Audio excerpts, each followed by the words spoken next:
again, YouTube. This is Dr. Kendo, and I'm here with the Move or Die mods. This is Move or Die Day Friday, as I've been calling it. But we've got the Angry Birds right here. These are mods that I've created in this game, which is called Move or Die. You can see that I'm cycling through a lot of the characters.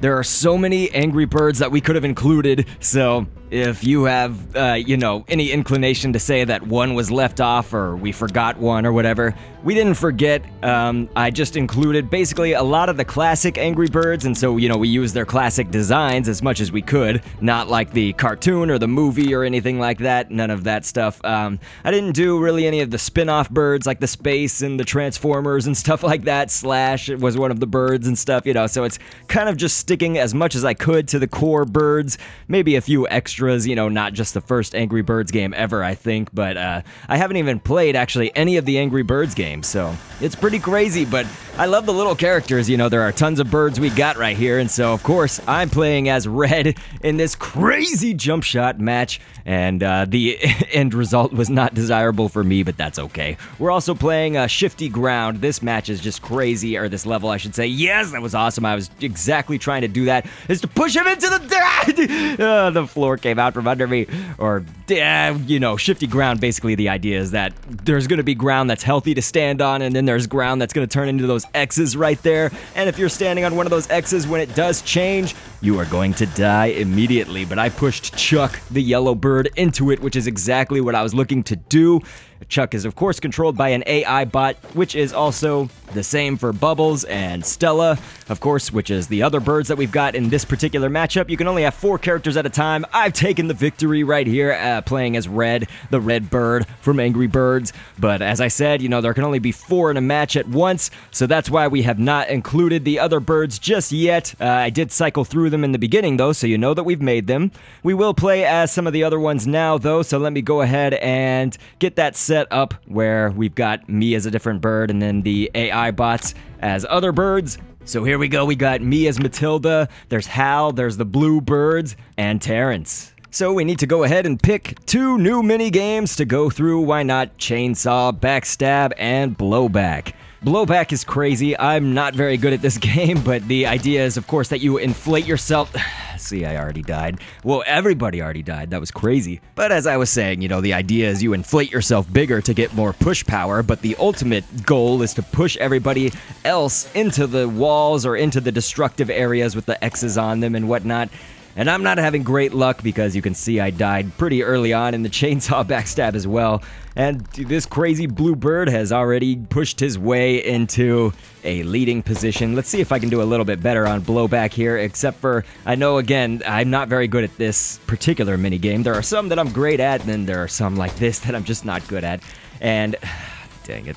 In the sudden death, I choked under pressure and fell into the middle, but that's okay. Bluebird's gonna win it all. The reason that I just called it the Blues for the Bluebird, by the way, is that, there are the 3 little blue birds that are basically identical in appearance. Jake, all them. And so I just, again, had to give it one name, so I just called it the Blues. I know that that's not its real name, but anyway, we'll finish this video off showing our other bird, which is Bomb, right here, the black bird, and some other mods that I've done in the past, like you saw Batman, right there. The last mod episode that I just did. I create all of these characters, but the last one that I did was Batman and Superman for, of course, the Batman vs. Superman movie. We've got Matilda in here once again, but we've also got my dog from Scribblenauts Unlimited. I did do a Scribblenauts Unlimited mod style thing where I did the Kendo family and Maxwell from Scribblenauts. That's my other main series on this YouTube channel, is creating Scribblenauts characters in the object editor of that game. And so I turned on mutators for this. The mutators update was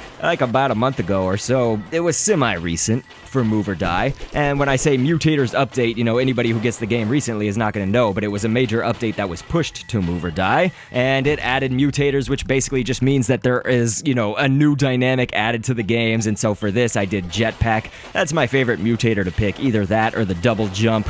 And the Jetpack makes this crazy because we've done all of the tag games, Bomb Tag and the Hat Chase modes right now. And so the reason that I say it makes it so much much more crazy is I just got the bomb, but you can hide out from people really well, I guess, like you can see here. Oh no, they still got me. Batman still got me.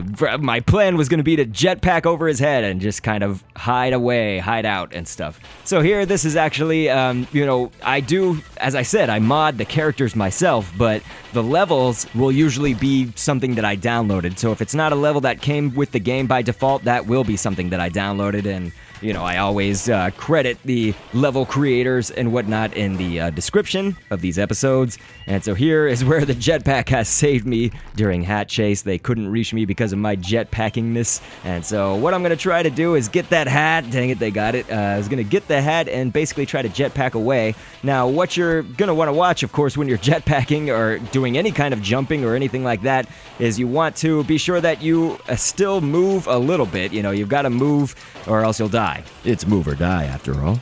My dog, Tui, took the victory. Oh, geez. He kind of did what I was going to do. Tui jetpacked out. Oh, I just missed the hat, too. This is not going well. Okay, there we go. I picked up the hat, and so that's, of course, the goal of hat chase, is to do what I'm doing now, just run away and keep that hat on as long as you can. And so it's working out. Yes, this is going to be awesome. I'm jetpacking to safety. And I took the victory there, so that's going to give me the victory overall, which is great. Playing as Bomb. And so, I mentioned like twice or three times, since I create all the characters in this series, I will show kind of my logic and rationale for them. Here I'd use Photoshop. So here you can kind of see the Photoshop layers and whatnot. The Angry Birds were really easy to create. They don't really have arms and legs and stuff, so really it's just kind of pasting them in. So, I have been questioned before, do you just copy and paste characters and then that's it? No. But with Angry Birds, I do. Because, again, there's no arms or anything to, be concerned about. There's no separate heads. They are just, a circle with some extra things coming off of them. But, again, it does not take a lot of editing to get the Angry Birds into Move or Die. Whereas other characters, it does. Now, Bubbles was the only exception. We did need to make it has this sort of top feather or whatever. That feather is really tall, and it would not have fit in unless we shrunk Bubbles down way, way small. So you would have seen Bubbles be a very insignificant size if I didn't do this. So I basically just, of course, selected a portion of that feather and made it smaller itself, made the feather smaller, moved it down upon itself, over itself, kind of cut it in size just a bit. Hal was the other one. Hal is this green bird right here. We had to kind of make sure that the beak and the back of it was gonna fit in the tail feathers. And so what you can see right now is I'm selecting around this source character of Brains. Brains is always the source character that I start off with. You can see that I've basically made a rectangle around Brains right here. This is the safe area that you can usually edit into. So if you can see that I've kept my Hal character just within the confines of that safe area rectangle. So that's what you want to do with all of your characters. Whenever you're creating characters in this modding for Move or Die, you need to stay within that safe space. Now, as I was saying before, most characters, when they have arms, legs, heads, any kind of extra pieces and whatnot, they're not just one main piece. You do need to sort of make them the sizes of Move or Die. So for instance, Move or Die characters all have really little legs. So if you do have a character like you saw my Batman mod earlier, the legs got to be tiny, tiny. And so as a consequence, that's why I usually like to make my Move or Die characters, their style, I like to make them be that sort of rotund looking character with tiny legs, tiny arms. And that's my justification for why I made my Batman the way I did, for example, or Superman. But Angry Birds wasn't like that. Angry Birds was mostly a copy and paste, as I said. So go ahead and suggest some new mods for us to create in the next episode. Modded characters, and I will catch you on the next vid, and thanks for viewing. Going down a cavern hall and be talk without the fire. Don't know what's with the fire to me, it's something to admire. By this time my legs always look newborn pony status. Everything is just as rough as this brutal stony flatness. At the end of the hall, more obstacles distribute.